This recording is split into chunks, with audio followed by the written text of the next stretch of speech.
Ever wonder why a plain-looking green Mustang became the most valuable muscle car in Hollywood history? What if I told you that the car Steve McQueen drove through the streets of San Francisco wasn't just one car, but two nearly identical twins that fooled millions of moviegoers for over 50 years?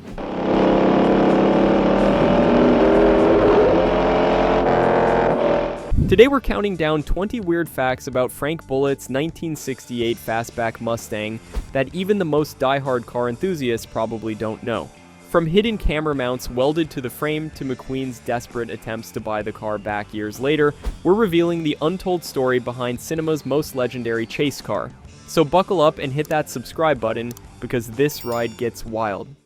Number 20, 2 cars, 1 roll. Here's something most people never realize. Warner Brothers didn't just use one Mustang for Bullitt, they used 2. Nearly identical 1968 GT Fastbacks with consecutive VIN numbers. We're talking 8R02S125558 and 8R02S125559. Sequential serial numbers straight from the factory. The studio bought them both from the same Ford dealership in San Francisco. They look so similar that even the film crew sometimes mixed them up during production, but each car had a very specific job to do. One would become a Hollywood legend, the other would disappear into obscurity for decades. The crazy part? Most viewers, even car experts, never noticed they were watching 2 different cars throughout that legendary chase scene. The filmmakers did such a good job matching them that for years, people thought it was just one incredibly durable Mustang taking all that punishment. It wasn't until much later that the truth came out. 2 cars, 1 unforgettable roll, and both of them would have wildly different fates after the camera stopped rolling. Number 19, hero-versus-stunt split. So here's how they divided the work. Car number 559 became the hero car. This was McQueen's close-up ride, the beauty shots, the dialogue scenes, the car you see when Frank Bullitt is just cruising through San Francisco being cool. Meanwhile, 558 got the rough treatment. This was the stunt car, the jumper, the one that took all the brutal hill launches and hard landings that made audiences gasp. Think about it. Those jumps down San Francisco's steepest streets weren't movie magic. That was a real Mustang getting absolutely hammered over and over again. The production team knew they couldn't risk destroying their pristine hero car, so 558 became the sacrificial lamb. It's actually brilliant when you think about the logistics. While one car was getting repaired from the morning stunts, the other could keep filming dialogue scenes. No downtime, no delays, just swap the cars and keep rolling. The stunt car took beatings that would have destroyed most vehicles. Broken suspension components, cracked shock towers, damaged undercarriage, but it kept going. That's the car that really earned its stripes during those 10 days of chase filming. Number 18, Highland Green Stealth. The color choice wasn't random. Highland Green, Ford's paint code for a dark metallic green that most people wouldn't look at twice, and that was exactly the point. Frank Bullitt wasn't supposed to be driving some flashy show car. He was a San Francisco detective, a working cop who needed to blend in. The production team specifically chose this understated color to make the car feel real, believable, like something an actual detective might drive. They even removed the GT badges from the grille to make it look more anonymous. Just another Mustang in a city full of them. But here's the weird part. Highland Green wasn't even a popular color. Ford only made about 5% of 1968 Mustangs in that shade. It was considered too dark, too subdued. Dealers had trouble moving them. Then Bullitt happened. Suddenly everyone wanted that specific green. Ford couldn't keep up with demand. They had to mix special batches of Highland Green paint just to satisfy customers who wanted their Mustang to look exactly like McQueen's. A color nobody wanted became the most requested Mustang shade overnight, all because it looked perfect on film. Number 17, Torq Thrust wheels swap. Those weren't stock Ford wheels spinning through the chase. The production team yanked off the factory GT wheels and bolted on American Racing Torq Thrust D5 spokes instead. Chrome with a machined face. Pure 60s street racer style. Why the swap? The stock wheels looked too conservative, too factory fresh. These Mustangs needed to look like they'd been modified by someone who knew what they were doing. The Torq Thrust gave them that perfect period correct hot rod vibe. Not too flashy, but definitely custom. Here's what's interesting. Those specific wheels became so associated with the Bullitt Mustang that American Racing still makes them today. They call them the Torq Thrust Original.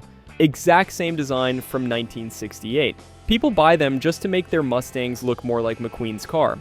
The wheels also served a practical purpose. They were stronger than the stock wheels. Important when you're launching a 3,400-pound car off San Francisco hills, the last thing you need is a wheel breaking during a stunt.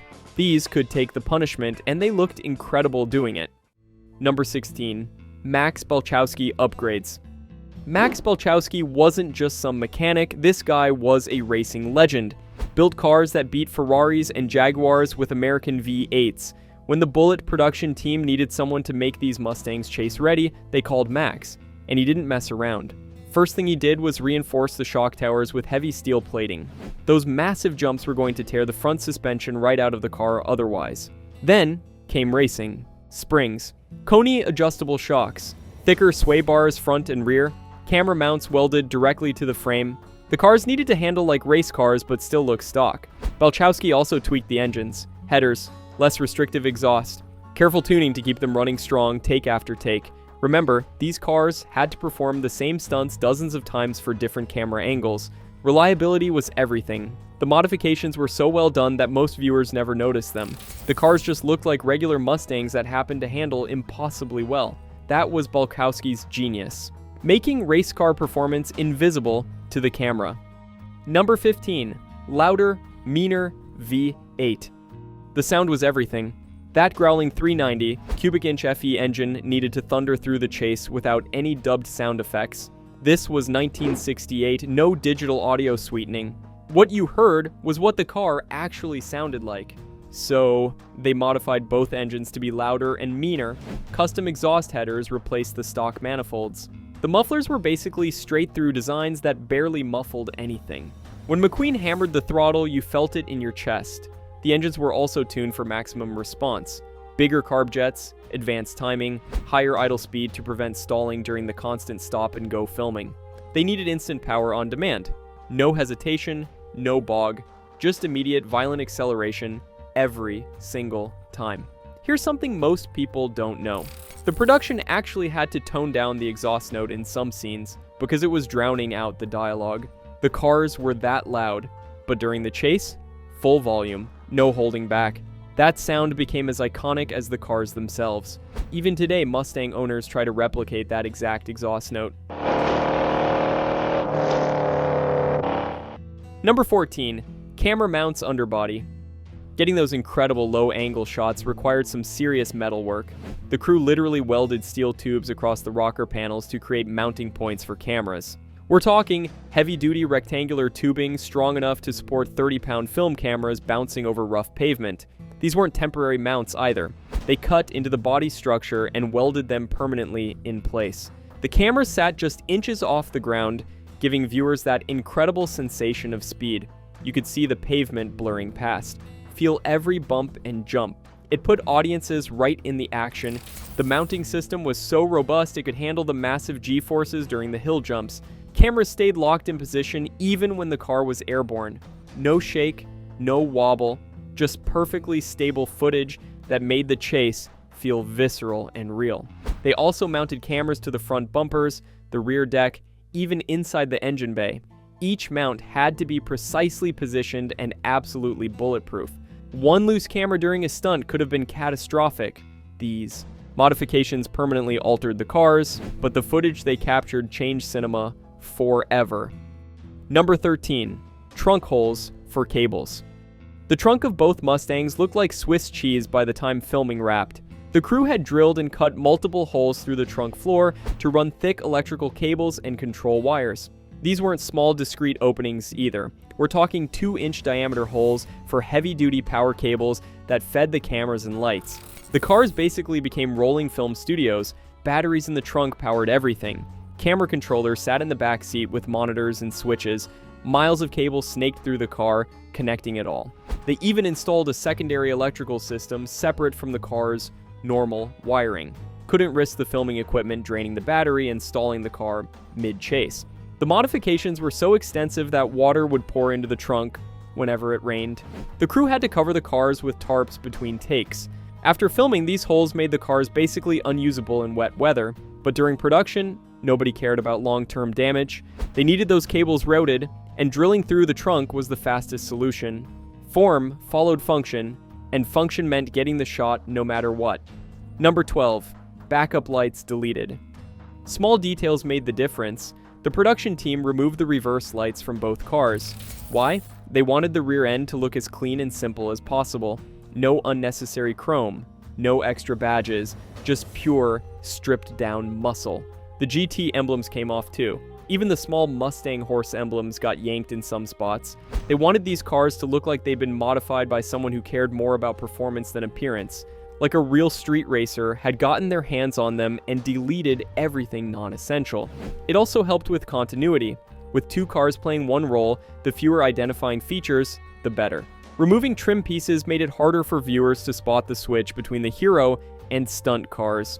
The simplified look became part of the car's character. This wasn't some pristine showroom Mustang. This was a working tool, a detective's daily driver that just happened to be incredibly fast. The missing badges and lights told that story without saying a word. Less really was more. The cleaner rear end made the car look meaner, more purposeful. Number 11. JJZ 109 plate legend. JJZ 109. 3 letters, 3 numbers that became one of the most famous license plates in movie history. That black and yellow California plate appeared in nearly every shot of the chase. It became as iconic as the car itself. Here's the weird part. It wasn't even a real license plate. The production team had it made specifically for the film. They needed something that looked authentic but wouldn't match any actual registered vehicle in California. The last thing they wanted was some random person getting pulled over because their plate was in a movie. The plate has been replicated thousands of times since. Go to any car show with movie cars and you'll see dozens of JJZ 109 plates. It's become like a secret handshake among Bullitt fans. California even had to put JJZ 109 on their restricted list because so many people tried to register it. The original prop plates from the film are now worth serious money. One sold at auction for over $30,000. Just a piece of stamped metal with some paint. But it represents something bigger. That perfect combination of car and film that created an icon. Number 10. Bud Ekins took the jumps. McQueen did a lot of his own driving. That's actually him working the wheel through most of the chase. But when it came to the big jumps, that was Bud Ekins. Stunt riding legend. The guy who jumped the fence in The Great Escape. McQueen trusted him completely.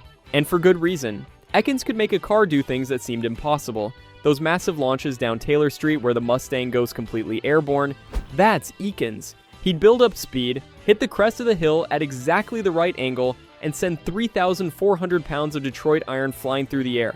The landings were brutal. Even with the reinforced suspension, the impact was tremendous.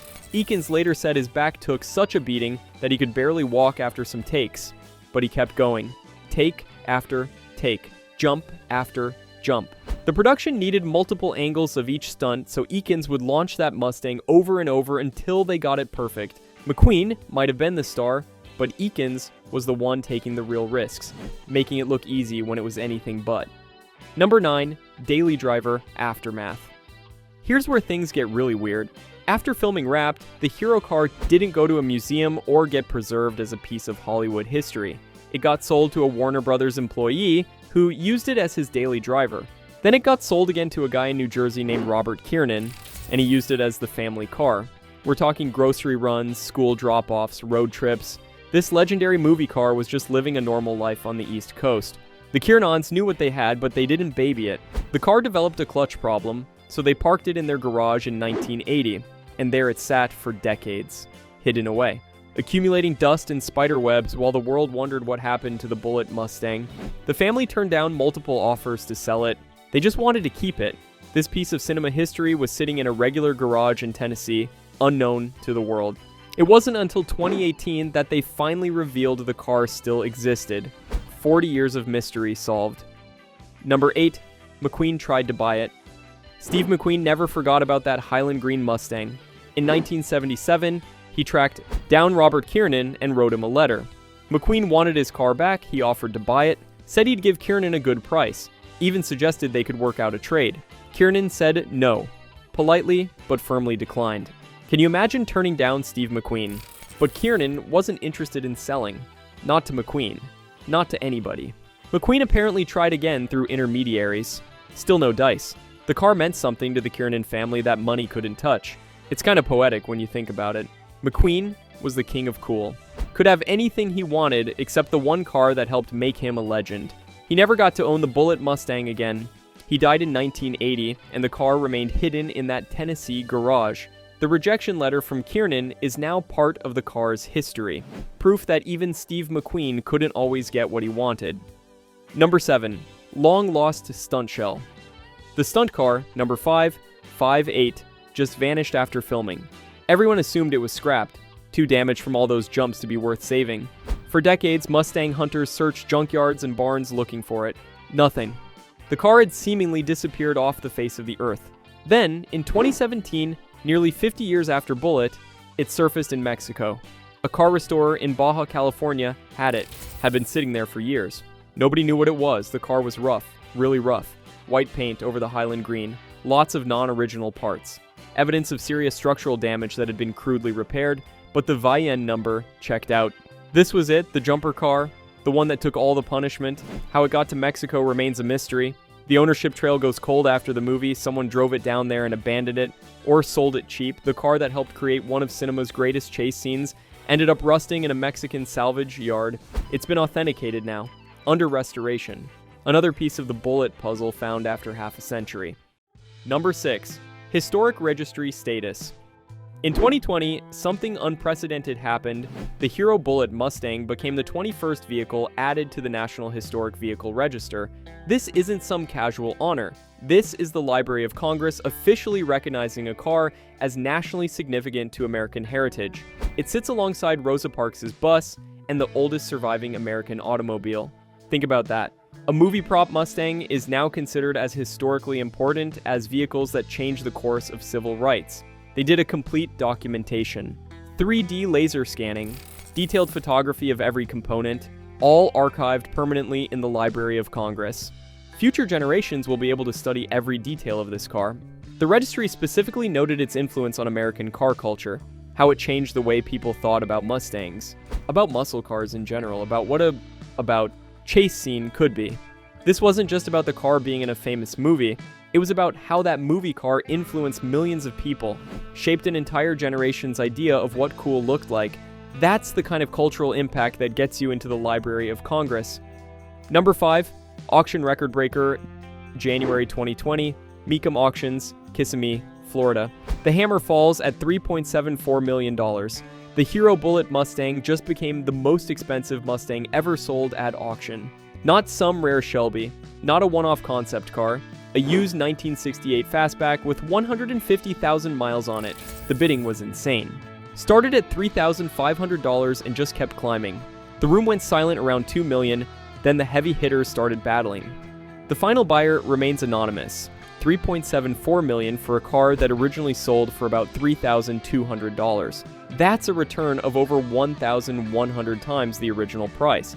The sale made headlines worldwide. It validated what enthusiasts had been saying for years. The Bullitt Mustang wasn't just a car, it was a cultural artifact.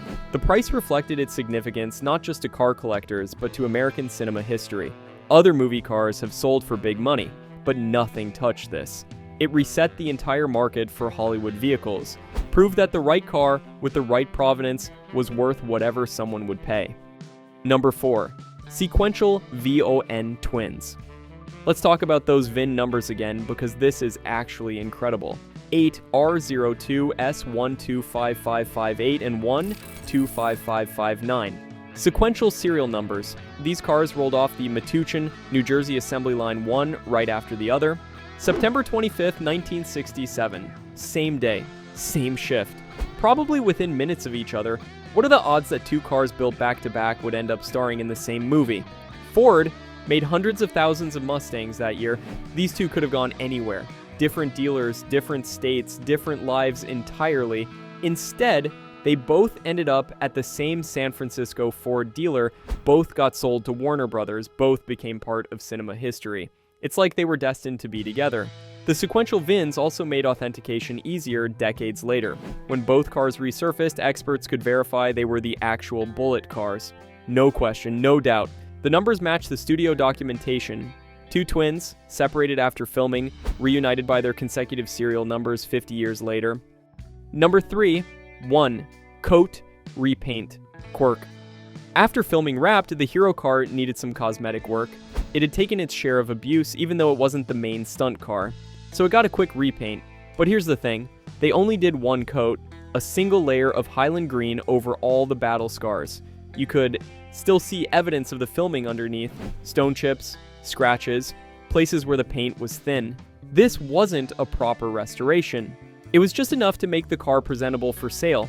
That single coat became part of the car's authentication story. When experts examined it decades later, they could see the original paint underneath, could trace the damage from specific scenes in the movie. The quick repaint actually preserved the car's history. A proper restoration would have erased all that evidence. Instead, that thin coat of paint became like an archaeological layer, proof of what the car had been through. When the car was revealed in 2018, it still wore that same single coat from 1968, 50 years old, faded, worn, perfect. Number 2, period correct manual, 4-speed manual transmission. Both Mustangs had them, had to have them.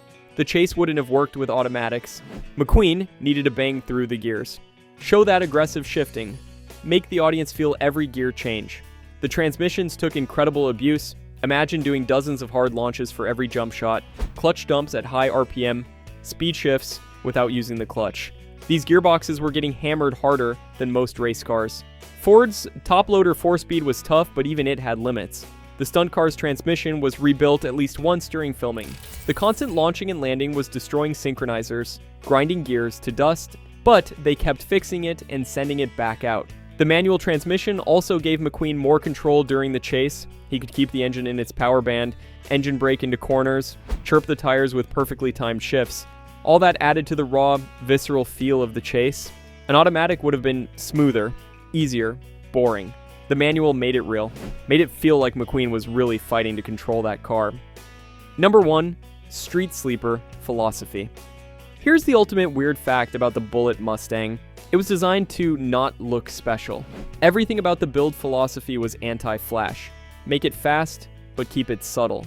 Like a real undercover cop car would be. This went against everything Detroit was doing in 1968. Muscle cars were getting wilder, bigger scoops, brighter colors, more stripes and badges. Everyone wanted to look fast. The Bullitt Mustang went the opposite direction. It looked almost boring until it moved. Then you understood. This was function over form taken to the extreme. Every modification was hidden, the suspension work, the engine tuning, the reinforcements, all invisible to the casual observer. Just another Mustang until Frank Bullitt put his foot down. This philosophy influenced an entire generation of car builders, the sleeper, the Q-ship, the car that could embarrass Corvettes, but looked like something your dad would drive. The Bullitt Mustang proved you didn't need racing stripes to be fast. Didn't. Need chrome to be cool. Sometimes the most powerful statement is no statement at all. Just pure understated performance that speaks for itself. And that's 20 weird facts about Frank Bullitt's Highland Green 1968 Mustang. A car that started as 2 factory twins and became a single legend that influenced 5 decades of car culture. Did any of these facts surprise you? Drop your thoughts in the comments below and let us know what other movie cars deserve this kind of deep dive. Don't forget to hit subscribe and ring that notification bell so you catch our next video. Thanks for riding along, and we'll see you next time when we uncover more automotive mysteries hiding in plain sight.